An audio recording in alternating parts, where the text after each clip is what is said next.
The Northern Region playoffs are coming to a close, and we have all the facts for you. I'm Paul from the Connection Newspapers, along with John Soothsayer Marcario from the Connection Newspapers, and Dave Bushenfeld from the Times Community Newspapers.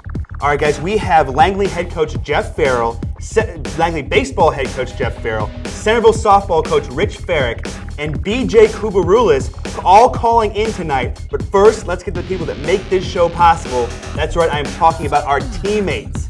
First, CCI Screen Printing. For all your screen printing needs, 703-978-0257. Don't forget about Triple Edge Lacrosse, www.tripleedgelax.com.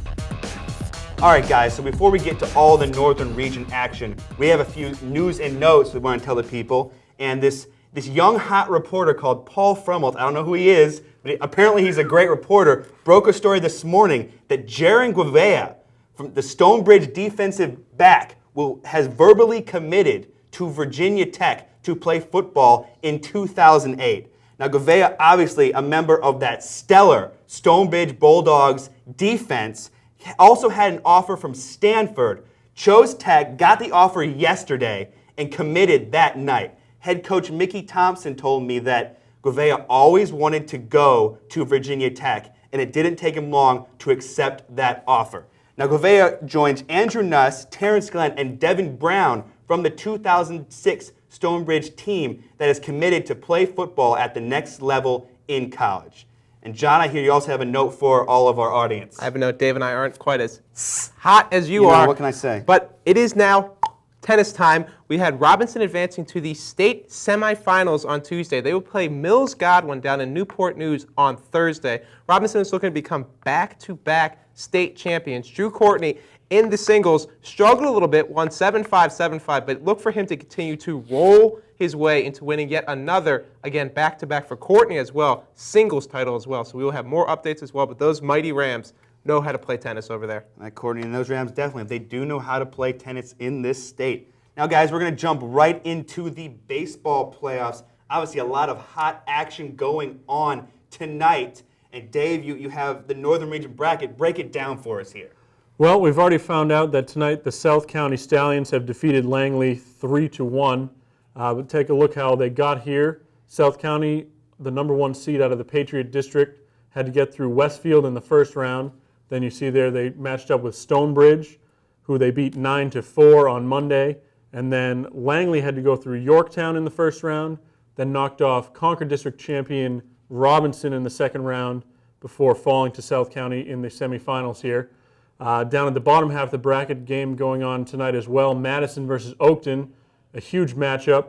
Madison beat Washington and Lee in the first round and then shut out Lake Braddock, the defending region champion, 5-0 on Monday in the quarterfinals. Oakton beat West Springfield in the first round and then squeaked by Loudon Valley 6-3. They needed 3 runs in the top of the 7th inning to pull out that victory after Loudon Valley had come back to tie the game. I'm sure that's a great matchup. Hopefully we'll get a score for you in a little bit. And guys, in a few moments, we will have Langley baseball head coach Jeff Farrell on the line to tell us all about the game where the Saxons unfortunately did lose in the semifinals. But Langley is a team that's had a great run in the Northern Region playoffs, with Joey Zarilla beating Robinson, Chris Sievers going 4-4. Chaz Ayub was hot during the playoffs. But we do have Coach Farrell on the line right now. And Coach, thanks for joining us. Tell us about this game with South County that you guys just had. I'll tell you what, it was an outstanding game. The Hall kids from South County threw outstanding. I tell you what, I tip my cap to them. Our kids fought. You know, they played a couple good swings on a couple pitches, and they ended up coming out victorious 3-1. Now, Coach, the score 3-1. How were those runs scored by South County? They had runners on first and second with 2 outs, and they hit a double to right field, which went off our right fielder's glove. He dove for it. We had a relay through the run. They scored 1, and with a relay through the second runner out. Then in the bottom of the 6th, I believe that was the 3rd, 4th inning. I can't remember. Mm-hmm. And then in the bottom of the 6th, we hung a curveball and get a lead-off home run and, to make it 2-1. We ended up loading the bases with nobody out. And, We got a couple outs, and then we walked the runner in, and that basically was it. We had a runner on at second with 2 outs in the bottom of the 7th, but the Hall kids shut us down. Now, Coach, you fell victim to a number of teams that seem to just not be able to score against South County this year. What is it about Kyle Hall, that tonight he was so effective to shut your Saxons down? You guys have scored double digits in several of your last 7 or 8 games. How is he able to limit your team to 1 run? Well, the kid's a competitor. He can get on both sides of the plate. Nice changeup, curveball. Plus, he's got an outstanding pickoff move. He's legit. I tell you, he's a really good. He's a really good pitcher here in the Northern Region, and Mark Luther has done an outstanding job with that kid. He's a real deal. Now, Coach, it's obviously disappointing to see the season end tonight, but we were talking about it a couple weeks ago. You had that big loss to Madison, 20-0. A lot of teams would have just folded after that. Talk about the team's ability to make it this far and get all the way to the semifinals of the region tournament. Well, it had a lot to do with heart, playing with heart and intensity. And we did not. Well, that night when we played Madison, I mean, they hit everything. And it's one of those fluke things. Then the next time we ended up playing, we got beat in the semis of the Liberty District, which I felt we were a little flat, especially after coming out off of a loss. Mm-hmm. But we regrouped, and credit to the team and the coaching staff, because we kept fighting, kept battling. We played a lot more heart, a lot more intensity, which in high school athletics, especially baseball, if you have any type of intensity and enthusiasm in the dugout, good things happen. Coach, I talked to you briefly about Chaz Ayub after the Robinson game. You mentioned how he seems to have that hot bat when the playoffs start. Talk a little bit about Chaz and his importance to the team. I'll tell you, he's a 3-year letterman. Even tonight, he had 2 balls that he hit really hard. One went for a double, and the other one went right to the third baseman, which could have made a big difference. But he seemed to always elevate his game come tournament time. And, the kids played in a lot of big games through, summer league youth. And, it's just a credit to his competitiveness. And now, being able to now look towards the future, two players that I saw, 2 sophomores that I saw in that Robinson game, Joey Zarilla and Chris Sievers, both sophomores, both had huge games against Robinson. Chris was 4 for 4. Joey, only 3 earned runs against Robinson. Talk about what you see for the future for the Saxon squad. Well, I think our future is bright. I mean, we've got a real good mix of kids who can on all grade levels. And I think to build it helps with not just, starting over or, losing a bunch of seniors and, you don't know what you're going to get next year. With those 2, and we got some juniors there that are pretty good as well. I just think the future is very bright for both of them. Joey is a lefty. I really think that he's got a chance to be one of the guys like the Hall kid this year, for South County when he's a senior. I mean, that game against Robinson, he's a sophomore up there, and, he just turned 15, or I think he just turned 15. He's young. And I tell you, he got on both sides of the plate, and he competed. Mm-hmm. Severs, he's just a big kid, and I tell you, he's going to have a very bright future. Uh-huh. Now, Coach, you actually had the opportunity to play both South County and Madison recently. If Madison beats Oakton, those 2, South County and Madison, would play for the Northern Region title. Can you give us a little scouting report of both of those teams? Well, I got to tell you, I'm out here at Madison right now, and I can give you a final on the Madison-Oakton game if you want to hear it. Please, sure. Break it to us. 2-1 Oakton, and the 2-1 Oakton game's over. Wow. So break that. I mean, how Oakton did this last year to Madison too. What is it about Oakton from that game that they just step up in these big games against Madison? I tell you, Scotty does a great job over there. The Cantrell kid he threw the lights out tonight. Got on both sides of the plate. His change and his curveball standing, and I tell you, he's good. They were able to manage a couple runs off of Farley, which was surprising. I shouldn't say surprising because Oakton kids, they always seem to rise to the occasion at this time of the year. Mm-hmm. But it was a great game. In fact, bottom of the 7th, the Sam's kid come up with a single up the middle. They bunted him over to second. The third baseman made a great play. And then I believe it was McIntyre hit a seed to center, to right center field gap, and I believe it's Steyer, their second base or the fielder, made an outstanding catch on the run. He didn't dive, but he threw his glove out, and the ball went in for the second out. And it looked for sure that thing was going to drop. And I tell you, what a great finish. I mean, Scotty's got him on a roll. Well, obviously, shame on us for thinking Madison would beat Oakton. Then, Coach, Madison, South County. I guess if you're, oh, sorry, I said it again. Oakton, South County, the Cougars against South County. If you can distance yourself, who do you think will come out on top in that game? Well, I tell you, I'm sure Beal will start for South County. Now, I don't know that. I don't know any of this. But if he gets on the bump, I tell you, that kid is good. He can get on both sides of the plate and, get it up there about 85, 86, I think it is. I mean, I might be a little off on my numbers. But, that's South County's game. They pitch, play really good defense, and when the opportunity comes to score a run, they'll score it. And, love to run the bases. I don't know who Oakton's going to throw. I believe it's Williams, probably their lefty first baseman. Yeah. It'll be an interesting matchup because I think both teams are, obviously they're very well coached because Mark and Scott do an outstanding job. But, it's going to be a heck of a game. I tell you, tonight here at Madison, for Northern Region Baseball, this place was packed. There had to have been 4,000 or 5,000 people here in the outfield, all the way around the sides. I mean, it's an outstanding environment for high school baseball. Certainly helps that 4 of the best teams in the region were playing tonight. Coach, thanks a lot for coming on the show. Always great to have you, and wish you luck in the future with your Langley Saxons. You guys, thanks for the opportunity. Take care. Thanks, Coach. Like I said, shame on us. Shame on me again for saying it. Madison has such a good regular season. We're cruising, and we almost looked past Oakton, which you can't do because Oakton proved that last year when they beat Madison in the region semifinals. Oakton is a darn good team, and they rise to the occasion. They do. It's a funny thing about Madison, though. There might have been some alarming signs at the game Dave and I was at against Lake Braddock. They jumped ahead 5-0, but they were flat out shut down the past 4 innings. That means over Madison's last 11 games, that high-powered offense scored 1 run. And you cannot score 1 run in the regional tournament and expect to advance. I mean, Pudge, after the Lake Braddock game, Coach Pudge just said, I think our team's pretty damn good, but we need to show it on the field. Well, apparently they just fell a little bit short again. What do you think about South County then, John? I've been tooting my own horn for weeks. I said they would compete for a Northern Region title. I said they would win the Northern Region title. I think they will be your Northern Region champs. Jesse Beal, as the Langley coach just said, is flat out unreal. The kid's got a killer curve, has a moving fastball that goes back and forth. You throw him out there, he can go the distance. He went the distance against West Springfield in the Patriot District Championship game. He pitched their quarterfinal round game with the win over Stonebridge.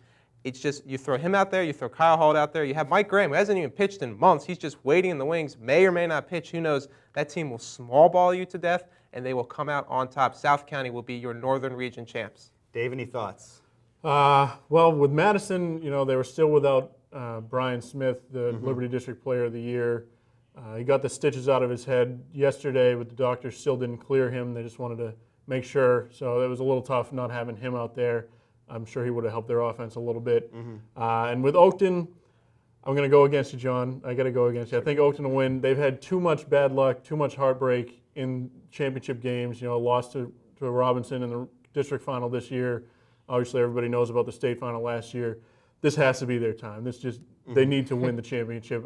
They need to win that trophy this time, I think. Friday at 7 o'clock will be the game. I will be at that game, so I'm not making any predictions. I think both teams are great, and the fans just don't attack me. I'm not making any predictions at all. It's going to be a great game. That's all there is to it. Yeah, and with what Coach was just saying, 4,000 people out there, when the schools are only separated by a couple of miles, both coaches, Roland after the game on Monday was saying that it was going to be a circus, and it looks like it ended up being that way. Now, when you go there on Friday, fans that are attending, do not expect a high-scoring game. South County, in their last 12 games, has held the team to 5 runs or under all 12 times. 9 of those times, they've held a team to 3 runs or less. They will have silly pitching. Jesse Beal will shut them down. Whoever Oakton throws out, I think that'll be a close game because South County, they don't score a lot. Look for a 2-1, 3-2 game. All right, guys. Well, that is your baseball fix for the night. Obviously, Friday, 7 o'clock for all the marbles, baby. But we're going to jump right into girls soccer. Obviously, another hotly contested Northern race. And as you see here, the Northern Region soccer bracket. John, go ahead and take it away. West Springfield, they lost to Madison in the quarters. There you see there, Centerville looking to get back to the Northern Region title game. They beat Langley in the quarters. Then you had Lake Braddock, had a thrilling game against Stonebridge. They advanced to the semifinals. And then you had Robinson, who beat Woodson. They advance to the semis tonight. You have that tasty Lake Braddock versus Robinson game. Those teams tied earlier in the year. They do not like one another. They hate each other, to be quite frankly with them. Lake Braddock was PO'd. They tied that game earlier in the year. Robinson players were happy, so that could be a war. All right, guys, in a few moments, we're going to have B.J. Kubarulis, the czar of soccer, on the phone. But first, let's break down how these teams got there with Madison beating West Springfield in penalty kicks. And Madison is a great team. They have an unorthodox way of playing. Not really unorthodox, but they have a very set way about they go things. They have a lockdown defense. Head coach Kirk Kuykendall told me he played professional soccer for USA Soccer when he played, and he said a lot of the teams were better than us. So our goal was to stop them, get a goal, still in baseball, get a goal, and then lock down and just set the tone of the game, slow it down. That's what he plays with Madison, and it's going to be fun to see how they do against Centerville. Now, Centerville got here by beating Langley 2-0 with Katie Cramp scoring twice, as you can see. We have BJ on the phone right now. And BJ, you take it away. Drop some knowledge on us. Well, speaking of dropping knowledge, look at you, Paul Frummel, dropping knowledge about midfielder Katie Cramp. Exactly. Who actually stepped up big tonight in Centerville's 1-0 win over Little Cinderella Madison. We'll talk about Madison in a minute. But the Wildcats stepped up tonight, and they were able to pull out the victory in the semifinal win. Right now, Lake Braddock and Robinson are at the half in a 0-0 tie, all locked up, shades of the early season matchup where they finished that game 2-2 in a tie. So still nothing figured out this season between the two big dogs, and they're looking to see if they can set up a rematch of last year's region championship, which was Centerville and Lake Braddock. Paul, you talked about setting the tone. The tone was set by Kate Tysinger for the Wildcats. Tysinger has just been on a rampage as of late throughout the tournament. She scored the decisive goal in this one. One shot on goal for Centerville the entire game. Wow. That was the shot. That was Madison. the game winner. Now, BJ, I did mention about Madison's lockdown defensive style. You see only one shot on goal. What did you see from the Warhawks and their defense? Well, the Warhawks are an interesting story. They have a squad that is limited with travel players. It's not like, Northern Virginia is such a travel-loaded area where kids are missing games and they're gone during the weekends and, that sort of thing. And Madison just does not have that kind of team. They've only got like 7 kids that play any sort of soccer outside the team, or I should say travel soccer outside the team. So they're not that big a power that you're going to see. But they do have stars, and Sarah Diggs and Devin Dowell, and they played a great defense tonight, Paul. You're right. Their defense, you could see they limited Centerville's shots, and the only shot on goal they gave up was the decisive goal by Tysinger in the 14th minute, and then Centerville just hung on. Interesting side note that you guys should know here, you'll be able to read this tomorrow. You pick up the paper. Morgan Benz is out with a tear to her right knee ligament, an ACL tear. She suffered that last week. Most people already know that by now, but what they don't know is that freshman sensation Jenna Richmond was actually out from today's game as well, and she suffered a stress fracture to her right leg that she didn't even know she had. I mean, she's walking around. I just talked to her and just saw her, and you can't even tell she's injured, but they're certainly not going to risk her. They need her for the long run. But, yeah, the two big stars for the Wildcats out, and they're still able to pull out the victory here. And then let's break down Robinson Lake Braddock. You said they're at the half right now. Both obviously great programs in this northern region. Robinson winning the regular season in the Concord. What do you see from these teams? Well, right now it's kind of that let's feel each other out thing. You would have thought they would have got that out of their way in the early season matchup when they ended in a tie. But right now they're kind of feeling each other out. A couple of shots on goal in the early goings, but it's really been Landsman for Lake Braddock, the goalkeeper, Caitlin Landsman, and on the other end, Catherine Yount, the goalkeeper for Robinson. Each time that one person has been able to break through the back line, they've come up, and it's been kind of a mirror image of each other, sliding in, grabbing the ball right off the foot of the forward who's about to score. So the goalkeepers, if there is someone that I have to pick to be a star in this sort of bland game, I think they've kind of stepped up their play. BJ, real quickly, I want to reverse a little bit and talk about the Lake Braddock-Stonebridge game. Stonebridge hyped as one of the best teams in the region. How did Lake Braddock take them out? Lake Braddock won that game in penalty kicks, as Mr. Bushenfeld will tell you. That was a game where, the number one ranked Bulldogs come into that thing, and maybe it was a little bit too soon for them. They're a young team. Christy Rodriguez, only a sophomore, a forward. 7 of her 15 goals are game winners this year. So, they've got young kids that, they got right up to the number one ranking in the area, and that kind of, built steam behind them. But Lake Braddock is a team that's been good in the northern region for more than 2 years, as Stonebridge has only, experienced 2 years of northern region soccer. So, Lake Braddock steps up. They're ranked lower, but, rankings are what they are. You come in, you knock off the number one ranked team, and you build steam, going throughout the rest of the playoffs.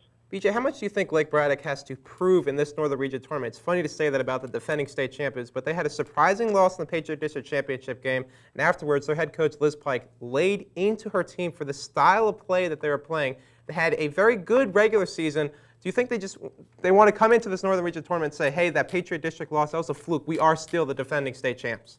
Well, the bad news is that they lost in the Patriot District Championship. The good news is that they still advance after losing in the Patriot District Championship. So if there's ever a time to lose, you lose in a championship game in which you still advance. Now, with that said, no one likes to lose, and no one likes to lose in championship games, but at least they did it at the opportune time.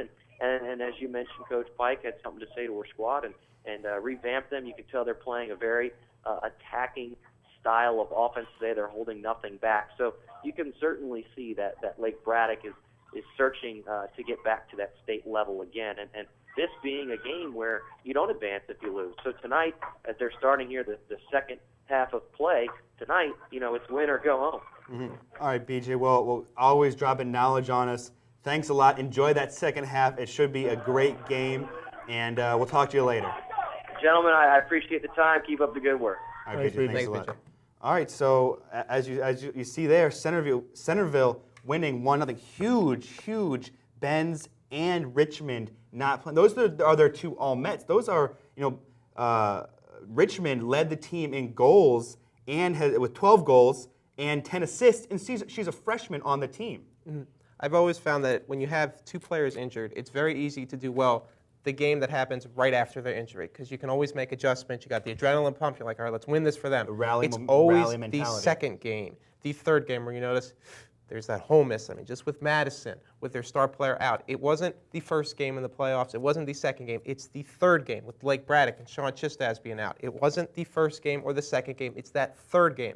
Look for Centerville to possibly struggle a lot in the Northern Region title game, and don't be surprised if they get knocked out in the first round of the states, only because missing such great scoring threats. They had 1 shot on goal. You can have a lockdown defense, but for an offense like Centerville, 1 shot on goal, that's a timing right there. Robinson or Lake Braddock, both are great teams, and they could take down Centerville. Robinson, what I've seen during the regular season is they didn't lose, but they tied a lot. And they are known, they can get through those close games, because you know what? You can't tie in the postseason. You're going to penalty kicks. So definitely a good matchup to watch. And don't forget about boys soccer now either, because we got some boys soccer for you. We have Westfield beating Lake Braddock in the semifinals. And Dave, go ahead, and what have you seen from the Westfield and Lake Braddock? Well, Lake Braddock was a little down this year. They lost a lot of players from last year's team. Westfield is really clicking at the right time. Tonight they won 3-0 over Lake Braddock. AJ Sheeta had 2 goals, and Sean Murnane, who's been playing really well for them as well, he's only a sophomore, he had the 3rd goal for them. Tom Torres likes what he's seeing. They play a lot of small ball, keep the ball on the ground, play to feet. Very good tactical team. And they can put the ball in the net as well, especially Sheeta. He's an unbelievable player. I believe he was on the first team All-State last year as only a sophomore. He's just a junior this year. They'll be a tough team to beat. Now, people might look at that score and they say, oh my, 3-0, huge upset. Not really if you've been following Lake Braddock closely. I mean, they have the gaudy record this year, but they struggled a lot. I mean, their star player, Jose Claricho, he missed several games this year with a nagging foot injury. They had inconsistencies on the defensive end, inconsistencies on the offensive end. They had to get to penalty kicks to get to the semifinals. The game was being played at Westfield. It's just Lake Braddock, outstanding job to get this far into the tournament. Not a surprise, though, that they did go down here at this stage. Next game going on, Jefferson versus Robinson. We don't have that score yet, but Jefferson, a team that has surprised some people. They won the Liberty District dominating McLean pretty much, and Robinson, two great soccer teams. What do you guys think of this game? Well, it is pretty surprising to have Jefferson there. They've been playing amazing. You know, most people, when they think of Jefferson, you think of track, cross country. Those seem to be the sports that they usually do very well in. But their boys' soccer team has been playing very well this year. Like you said, they knocked off the McLeans, the Stonebridges, those kind of teams. Robinson, on the other hand, they're pretty much good year in, year out. They beat Westfield earlier this season. They've got a lot of great goal scorers, very tough team. So it'll be interesting to see how that one plays out. All right, guys, if we get the score of that game before we go off the air, we will definitely share it with you. But now we are going to jump in right to lacrosse. And lacrosse, the playoffs seem to be going as long as the NBA playoffs, but thankfully I enjoy watching lacrosse, so I don't mind it at all. But we're nearing the end, and we're going to jump right into the Triple Edge Lacrosse Report and the FSN Coaches Poll, sponsored by Triple Edge Lacrosse. First, the boys, and you see, there it is, said it all year. I'm actually tired of talking about them. Robinson there at number 1, 150 points. Westfield, right there, number 2, 131 points. Woodson, 123. Oakton, 95. Chantilly, 83. Right on down the list with Langley, Yorktown, Madison, West Springfield, and Hayfield. Moving on to the girls. Not to borrow a Paul phrase, here at the top in the Final Four, we have a Northern Region party. Number 1, we have Oakton. They had 140 points. They've been number 1 all season long. Second, you have Chantilly with 114 points. They jumped up a little bit from 4th last week. Third place, you have those Robinson Rams, pesky all the time in girls lacrosse. They jumped up from 6th. 4th, you have Woodson. They jumped up from 8th. And then you have Yorktown, the surprising Loudoun Valley Vikings. Then you had my West Springfield Spartans at 7th, Langley Saxons at 8th, Annandale's Adams at 9th, and Stonebridge's Bulldogs at 10th. All right, guys, we got some results from the games played recently. We're heading into the semifinal round of the state tournament. And as you see in these results, you got Westfield for the boys winning 15-11 over Salem. Westfield has been playing out of their minds lately. They've won 9 of their last 11 games, and their only 2 losses during that stretch have been to the number 1 team, Robinson, in the Concord District and Region Finals. They also beat Woodson twice. They beat them 9-6 in the regular season and 7-4 in the region semifinals, and they're the team that they will be matching up with in the semis. Should be a good game. See if the third time is a charm for the Woodson Cavaliers. Woodson beat North Stafford 9-8. It was a very close game. Reed Mayberry had 3 goals for them in that game and 1 assist. And Robinson, as you can see, nobody's going to beat them. Robinson cruised 15-2 over Culpeper. And the unlucky winner of the next game, Western Albemarle, will have to face Robinson in the semifinals on Thursday night, and I just don't see anybody beating Robinson. As you mentioned, Robinson will take on Western Albemarle, and Westfield will take on Woodson tomorrow night, on Thursday night. And the question is here, the question isn't, is Robinson going to advance? The question is, will Westfield advance or will Woodson advance, and do they have a shot at beating Robinson? Any thoughts? Do you think anybody can take out Robinson? Anybody has a shot at any given day. It's a cliche, but Robinson, they get the big advantage. We can debate this pros or cons. They're going to play at home, and I think that's just huge coming in the high school level, at any level really, but especially at high school. I mean, they're going to cruise to the finals, no questions asked. And you have the Westfield and Woodson teams. I think Woodson will make it as well to get a rematch of the games played earlier this year. I don't see Robinson losing, though, and I don't think it's even going to be close, but my lacrosse picks haven't been very hot recently. I do like Woodson, too, but Dave, you have some knowledge on Westfield. Yeah, it's like I was saying, they've been playing very well. They've got a great defense, very tough to score on them, and they've had Woodson's number this year, beating them twice.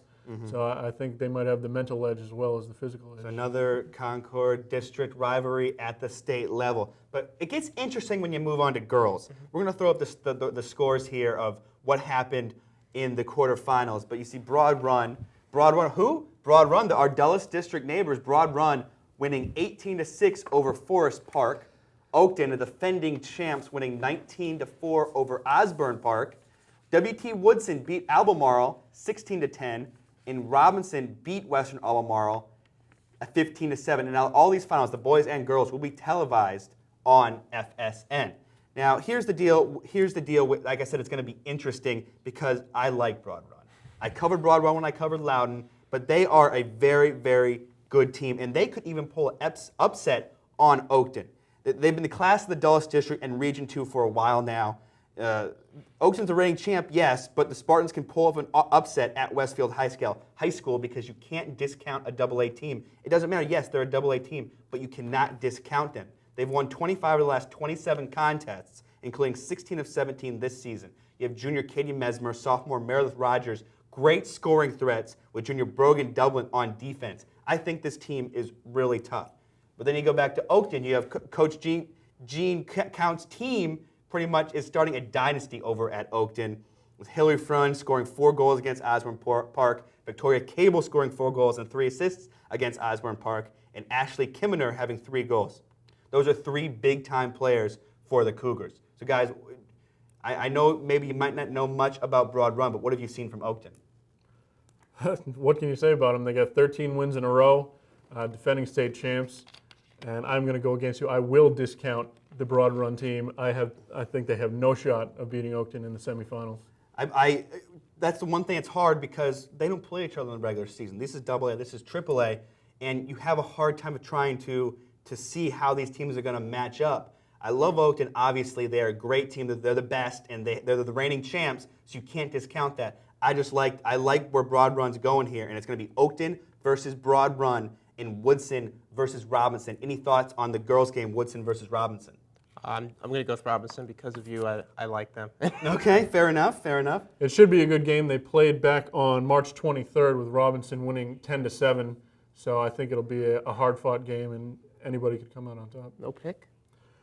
Come on. I'll go with Robinson as well. There you go. Okay, just jumping into the John pick. You got to be stern about it. You got to say, I believe, and this is how it's going to happen. That's the John way to do it. Did you like my impression of it? I did. That was Okay. good. Chin up. All right, guys, so we're done with lacrosse now. We're moving right along. We're going to jump into the athlete of the week because we love to spotlight some stars. And this week, it's Jordan Calderwood of Langley. He was a triple winner at the Northern Region track meet, winning the 110 hurdles in a time of 14.46 seconds, the 300-meter hurdles with 40.34 seconds, and the high jump with 6 feet 5 inches. Now, guys, we're going to talk about track a lot more later in the show, but Jordan Calderwood is our FSN Athlete of the Week, sponsored by the Connection newspapers.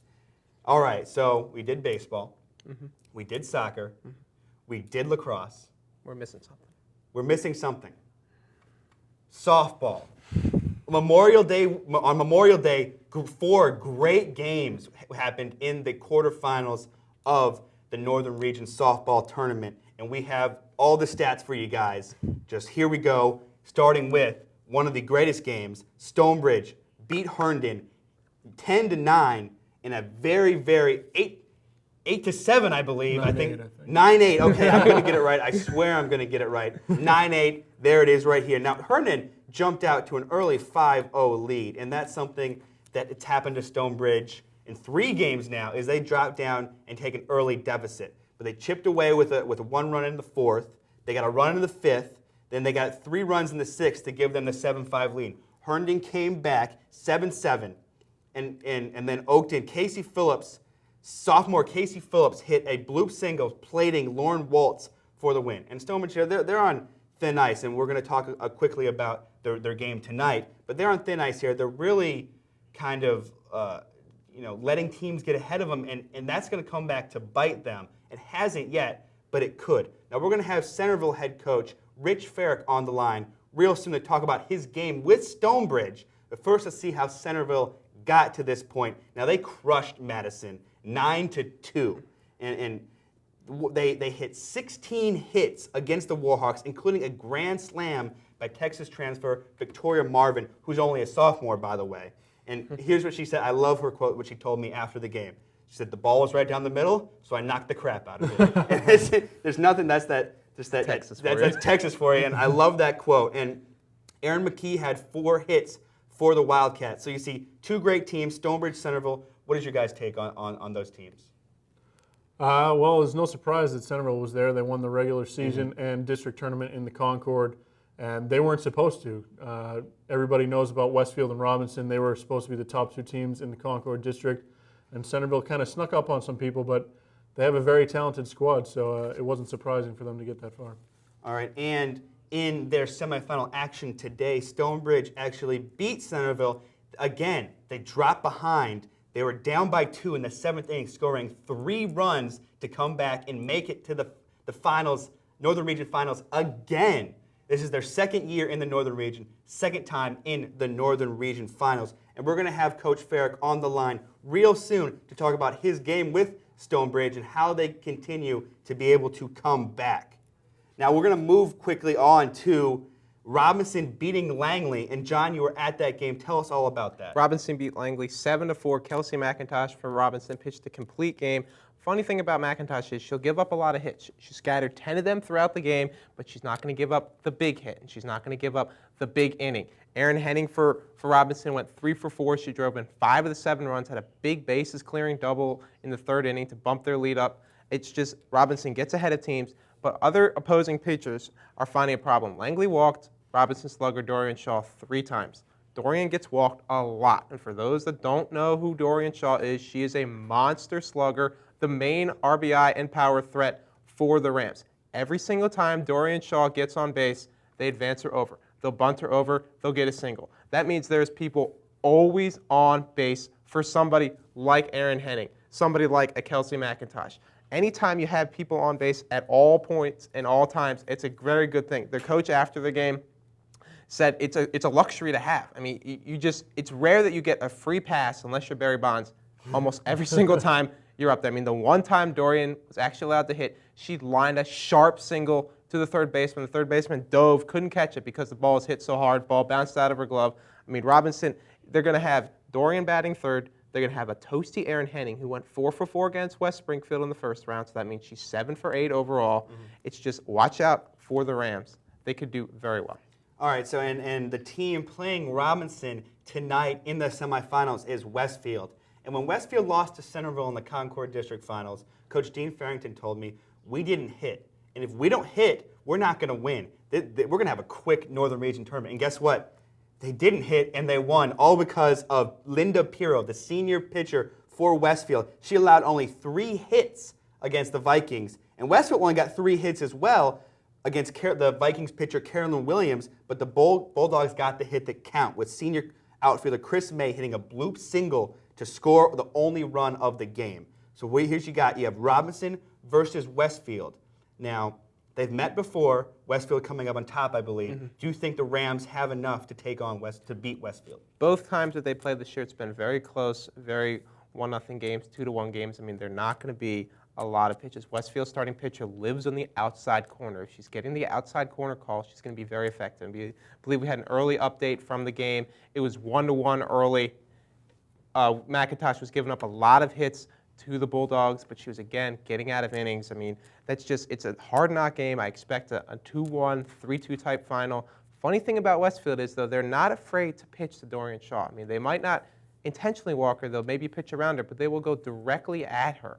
And that's a very important thing, because I think you just can't, as I said earlier, you can't always give up the automatic base runner, because Robinson loves small ball. Because if they get a runner at first base with less than 1 out, it's getting bunted over. And once you start that triangle, it's just a lot of easy scoring opportunities for the Rams. If Pirro is on, they're going to have to play some small ball, because when she's on, you see what happens, shutting out the Loudoun Valley Vikings. Guys, we're going to move right on to track. We're going to get Coach Fairfax on the line. After we talk about track, we're going to break up softball a little bit, jump into track. And the Northern Region track meet happened over the weekend, with the Lake Braddock girls claiming the title, overall team title, with 81 points, followed by Westfield with 70 and Centerville with 54.5. Now, the boys' title was claimed by Westfield with 59 points, closely followed by Oakton with 53 and Thomas Jefferson with 52. There's all the numbers out of the way. We're going to jump into the top individual performers. With your girls' title for Lake Braddock, by the way, that's actually their 5th consecutive Northern Region title. I mean, that is just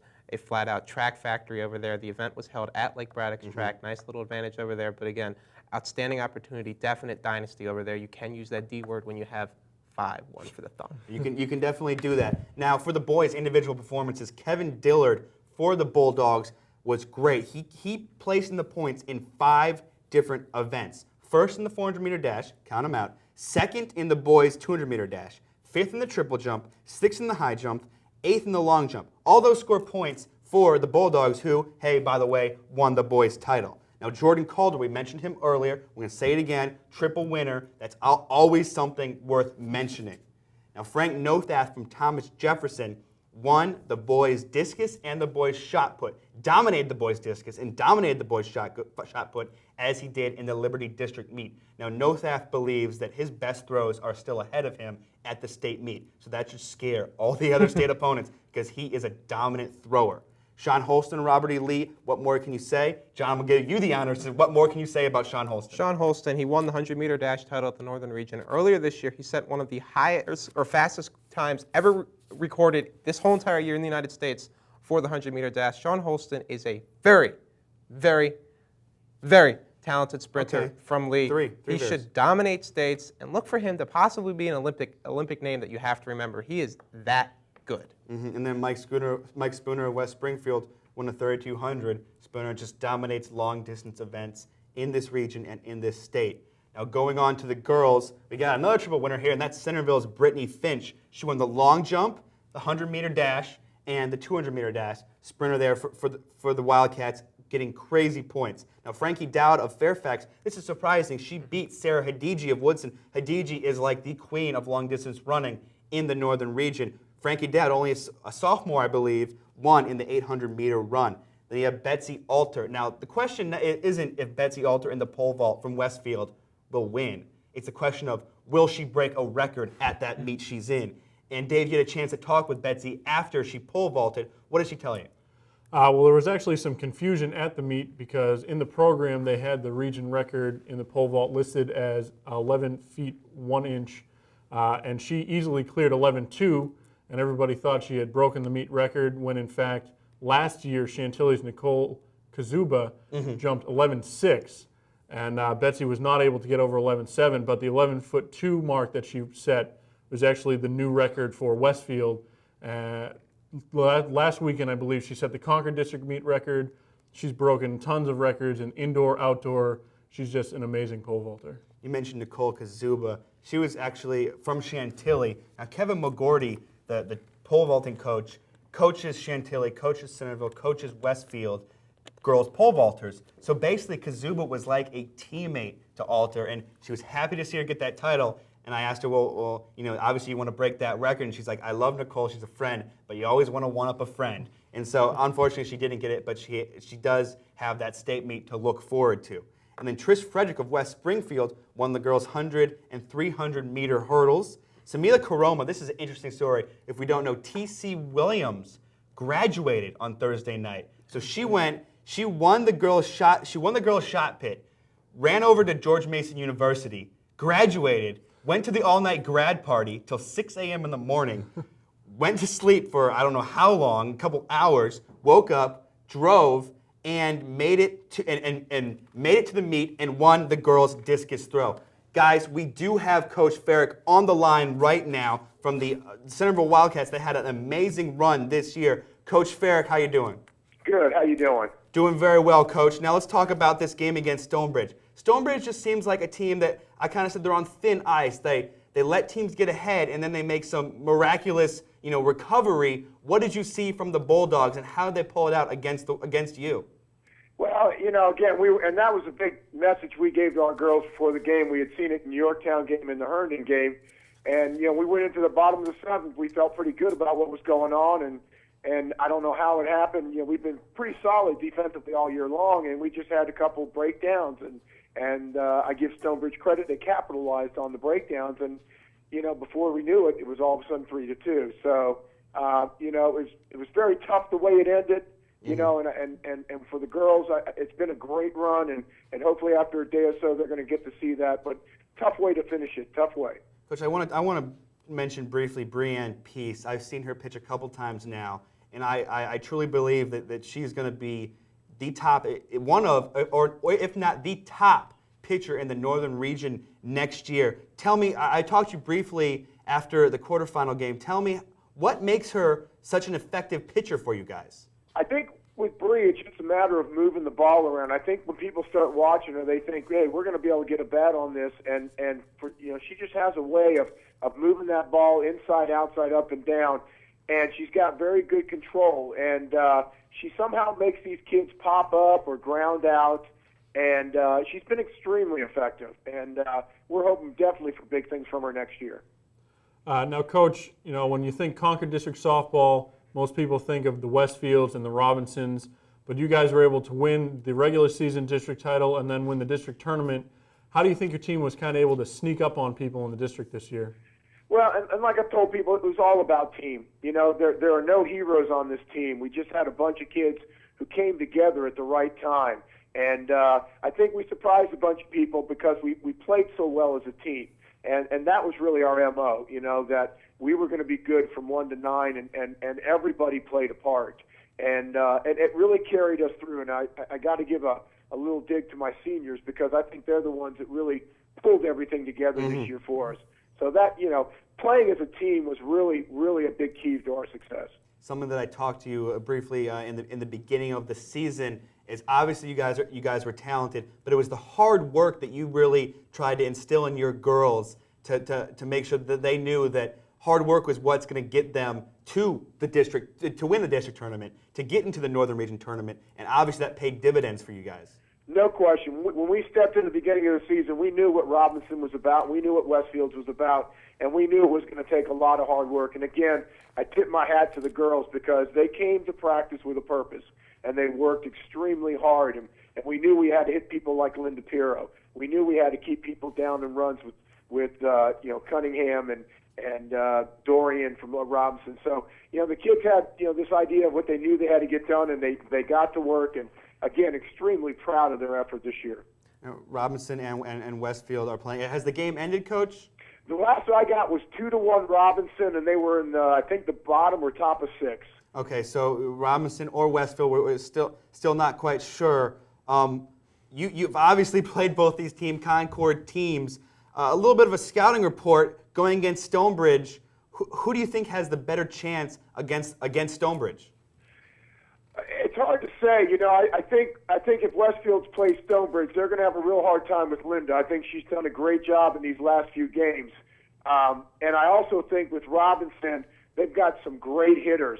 But, when you think you can count Stonebridge out, they're going to find a way. So I'm sure whether Dean or Barry wins, I'm sure that's going to be the focus of their, talk to the kids is that, this game is never over till it's over. But I think no matter who goes on, I think it's going to be a great game Friday night. Now, Coach, a lot of teams in the Concord and around the region never want to pitch to Dorian Shaw. What is it as a coach that you never want to see her get a pitch to hit, and why do you think she gets walked almost all the time that she's up at bat? Well, I think it comes down to what she can potentially do with the ball. We've seen her hit balls very, very far, and I think it's potentially what you can see. Usually when there are runners on base is where coaches get a little bit skeptical about pitching to her. We always wanted to make her work as hard as we could. And I give Dorian credit because it's tough to be a good hitter when everybody's throwing around you. But, she's got that potential to really drive that ball. And, that coaches know that. So it's made it tough. All right, Coach. Well, obviously a great season for your Wildcats, and you have a bright future ahead. Thanks a lot for being on the show, and look forward to talking to you again next season. Thank you very much for having me. I appreciate it. All right, Thanks, Coach. So right now, we're still unsure whether Robinson or Westfield are going to make it. It's for sure that a Concord team will be in the final, and it won't be Centerville. Now, these Stonebridge Bulldogs, like I said, in their first year in the Northern Region, won the Northern Region. This year, come back and make it kind of a depleted team, to be honest, come back, make it back to the Northern Region final. Do you think Robinson and or Westfield has a chance against Stonebridge? I think Robinson, if they can hang on this one again, like I said, it'd be a low-scoring game. I didn't even know telepathic messages. It's a low-scoring game. I think if Robinson wins that game, they'll have a very good chance simply because Kelsey McIntosh will keep them in the game. She's not going to lose the game for them. She's not going to go out there and throw 7 shutout innings like some other pitchers will. She'll keep them in the game. When you have batters such as Robinson has that can go deep with one swing, that can manufacture the other hits, score runs in a variety of ways, that's a very dangerous combination for a team. I think if Robinson hangs on tonight, and that's a big if because they have a couple more outs to get, they will be your Northern Region champs, which will be the first time since they went back-to-back in 1985 and 1986. Nice nugget. All right, guys, so before we get to the madness, and everybody loves the madness, but I want to, I guess, kind of call John out, but actually it turned out that he was right. Before Monday, before all of the baseball games and all of the softball games, 8 games in total, John went ahead and emailed me a list of his picks just to make sure everybody knew how much of a genius he was. So if you see him at a game this week and he picked against your team, please let him know. I love when he gets put in check. By the way, he had Herndon beating the Stonebridge softball team. That didn't pan out. I lost the bottom of the He had seventh. Centerville beating Madison. They won 9-2. That's a great pick. He had Lake Braddock beating Madison in baseball. Yeah. They did end up losing, but no, that doesn't work. It's a homer pick. South County over Stonebridge baseball. Okay, that worked. I'll give that one to you. Oakton over Loudoun Valley. Fine. I'll give that one to you. Baseball Robinson over Langley. No, that didn't work out. I hope Coach Farrell's watching and the Robinson baseball team is watching. That one didn't work out. And Robinson softball over Langley. That one worked out. So you what, 4 for 3. So pretty decent, but still Not good enough. not good enough. And that leads us right into the madness. Take it away, you crazy man. Now, guys, we're going to talk about this a little more next week, but I want to get into it a little bit this week. I think it's very unfair that a lot of teams have players that participate in so many soccer activities outside of their high school level. You have players like Jose Calercho of Lake Braddock, who injured his foot early in the year from a travel game that he was injured for the entire season of Lake Braddock's season. He even missed several games because of the injury.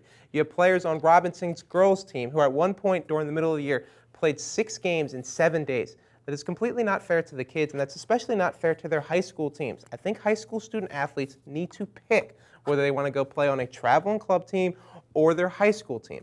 I understand fully that travel teams give you the exposure. They allow you to travel all over the place to different states. I mean, in our very own backyard this past weekend over at Springfield and across the entire county, we had 680 teams participate in a soccer tournament. This is a big, big business to do. But that's not fair to your other players at your high school level teams.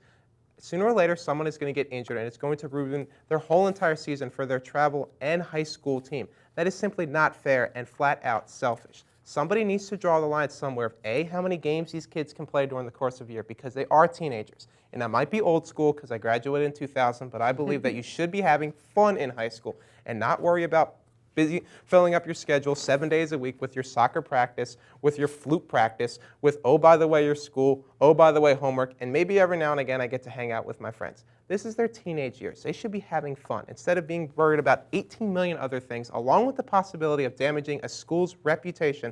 Yes, reputation, because certain schools have built certain reputations based on how well they perform. If they lose a key player due to a big-time injury that they had during a travel game, that's simply unfair to them.